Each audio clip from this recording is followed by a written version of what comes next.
Hey guys, messy hair don't care. After going to bed super late last night celebrating the New Year. So happy New Year to everybody. So I'm coming to you from my backyard, the one I own. Not free and clear yet, but will be soon. The one I own, the house we bought, and literally today I submitted my first mortgage payment, and instead of being like so depressed about sending so much money to a bank, I am so excited. It is the beginning of getting out of debt, of our journey of building wealth, like the true base, the base of that. So anyway, the reason why I am making a video today, which I probably won't be making daily videos. I got something here. I probably won't be making daily videos, so I'm going to change my title to vlog and then the number versus daily vlogs. You're probably like, why is she saying daily? She's making it like, I don't know, it's too few and far in between. But I'm going to try my best to do 2 to 3 a week, and I'll keep you posted on that. Anyway, what I want to talk about right now is this house purchase for us has been like a birthing process. I mean, legit labor pains. We have had so many surprises, and everybody, this is so annoying, and I'm sure this happens to people whenever they want to share like stuff about, look at my tree, look at this big tree. That happens to people who want to share like what's it called, like a hard thing about their life, and then it gets diminished by a comparison. People always like to make comparisons. Do not compare yourself to anybody but your previous self. Do not compare yourself to another person. God has you on a path, and he has a divine purpose and destiny. He created you for something, and all you want to do is every day be a better version of you in preparation for where you're supposed to go. So here's this house purchase. We've been literally trying to buy a house for like 12 years on and off. I think I might have shared in the previous video that part of that, Yadrell and I were not married, and then we had to go through our strange love story journey process of God preparing each other for each other before we got married, which I'm going to share more about that and probably write a book on that one day, our love story.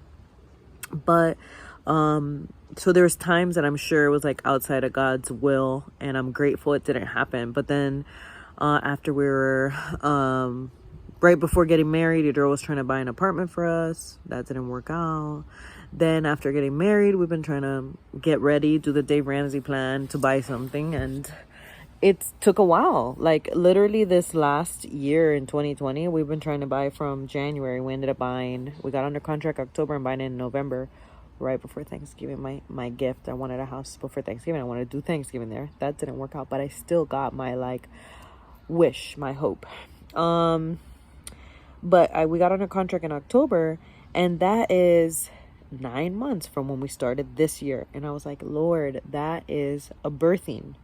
And he also spoke to me that buying the house this year would be 15 years of being saved. And it was so crazy between certain, I have it written down. I wish I would have read it before I got on this vlog, but I didn't know I was gonna go this way. Of course, it always happens. But it was a few months ago. I'm watching some kids movie with Jordan and some other show, and maybe a third thing happened. Like 3 different things said something about the significance of 15, and then suddenly God dropped it in my head. 15 years since you've been saved. And it was basically like we were gonna buy, it was so significant, buy a house before the end of 2020. 15 years of being saved, and there was like a significance to it. There was a significance with 10, which basically I got saved in 2005 when I was 18, and then 10 years later I was at the International House of Prayer doing my internship, my 3-month internship on the night watch, which was amazing. I'll tell you more about that. Oh, I dropped my earring because I gotta fidget with stuff. I'll pick it up later. Anyway, but when I booked my ticket to the flight back home to come back to my life or restart my life in the chapter where I was at, God revealed to me that I was flying back on exactly on the day of the 10-year anniversary of being saved. And I was like, mind blown. He's so amazing. He will show you how intentional he's being with you. Anyway, this video is not about all that, but it is about this birthing process of this house. And God's been speaking to me. So this house has had so many surprises. We thought we had a smaller duct to repair, like a couple ducts in the attic, and to hang them because they were improperly installed. They were laying on the insulation on the ceiling. And when the day we closed, and we had a mold remediation, all these things that we knew how bad the mold was, in the sense of like how much we had to pay, but it was still worse than that, of course. But we only had to pay a little bit more. The company was really good. I was happy with them about that. Although they missed a couple of things, which we're gonna see how they react once we go do the walkthrough and see how they handle the misses. But so far they've been really great. So we knew about the mold. We knew how expensive that would be. And we knew we had some electrical things, but we thought it was a small fix. Turned out to be way bigger, but there was a blessing in that. And then the ducts, we thought it was like a $2,500 repair. Then the day we closed, 2-3 hours later, like we're here, we're anointing the house, we're praying, we're celebrating, we're thanking the Lord. 2 hours later comes the AC guy, and we already got an AC quote from another company. He comes in and he walks through the attic and he goes, "I wish we would have been able to do this before you closed." And I'm like, "Why?" And he goes, "You're gonna have to replace all your ducts." So what was a $2,500 repair turned into like $7,000 something. And we went from like rejoicing to mourning. We were like, oh my gosh. And then, so we had to redo the ducts. We had to do this whole mold remediation. They took off more ceilings and drywall and paneling. The house's paneling is beautiful, but some of it was full of mold. They had to remove it. So we had to like redo some of that stuff, whatever. What else? Oh yeah. Then it turns out we ended up having to do all the electrical over. What? But thank you, Jesus. A friend of mine in real estate, you know, my ex-boss / hopefully business partner, some deals this year, because I have some money goals we'll talk about in another video, for us to pay off our house really fast, which I'll talk about in another video.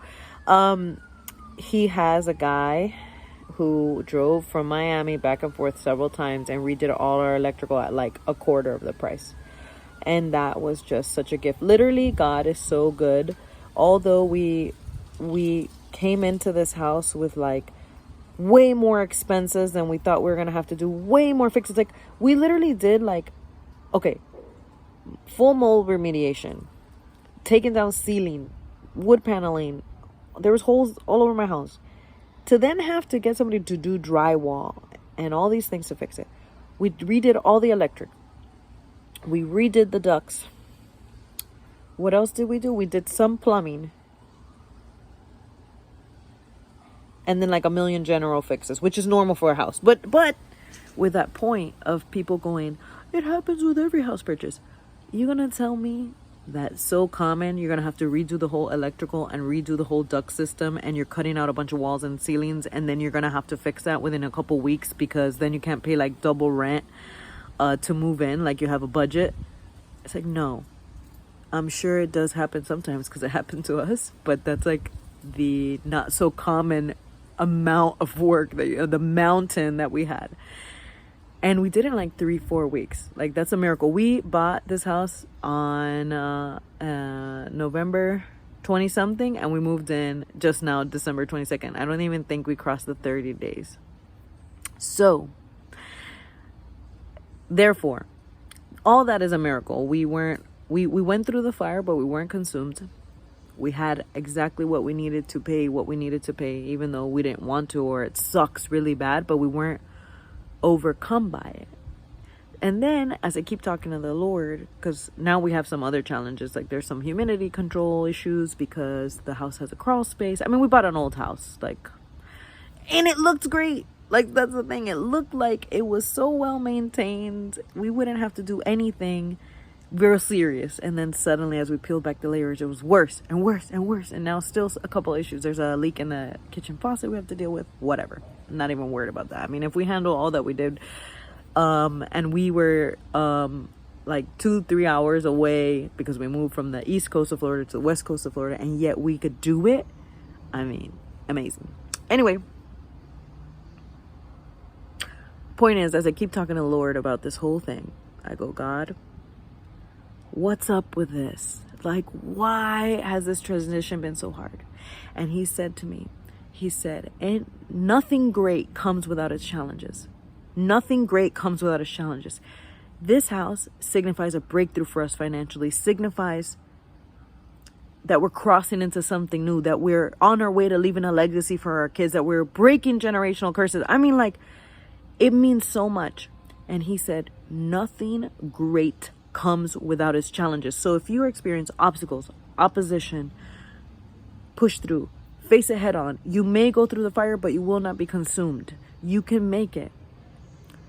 Like the song, Do What You Are Famous For. I love that song. You can make it. God will bring you through. So this year, for your goals, for 2021, set them high. Pray, seek the Lord and say, Lord, what do you have for me this year? Look at yourself. Don't be afraid to look at yourself. See what you're afraid of and go, I'm going to face that.